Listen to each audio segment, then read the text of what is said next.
ഈ പരിപാടിയിലേക്ക് സ്വാഗതം ചെയ്യുന്നു.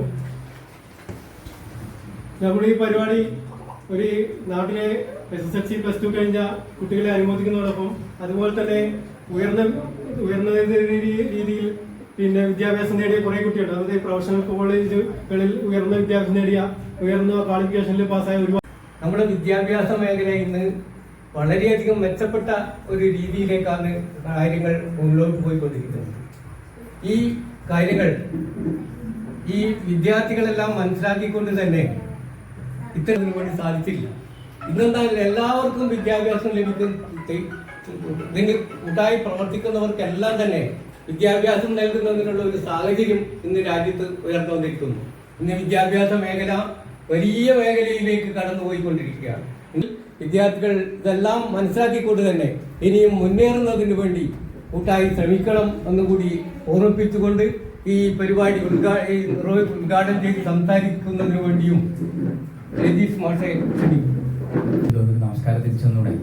Good morning. എല്ലാവരും ശ്രദ്ധയോടെയോ പോകുന്നല്ലേ? നമ്മളൊരു യാന്ത്രികമാണെന്നോ അനുമോദന ചടങ്ങ് അങ്ങനെയുണ്ടോ? ഇല്ലല്ലേ? ഓക്കെ.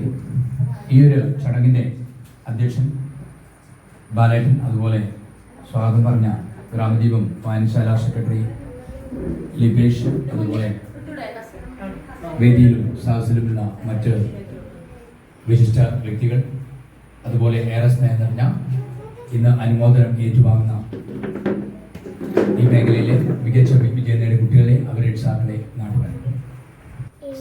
അമ്മ പറഞ്ഞപ്പോൾ ഒരാൾ പറയണ്ടേ? ആരത്? അച്ഛൻ. പിന്നെ ഏച്ചി. ഓക്കെ. ഏട്ടൻ. അവരൊരു സപ്പോർട്ട് ഭയങ്കരമായിരുന്നു അല്ലേ? കഴിഞ്ഞ ഇത്ര ആളുകളെയും മോളെ സപ്പോർട്ട് ചെയ്തു. ഈ ഒരു വിജയത്തിൽ മോളെ LSS അല്ലേ നേടിയത് അല്ലേ? ഈ വിജയത്തിന് പിന്നിൽ മോൾ ഇത്രമാത്രം ആളുകളെ സപ്പോർട്ട് ചെയ്തു. വേറെ ആരെങ്കിലും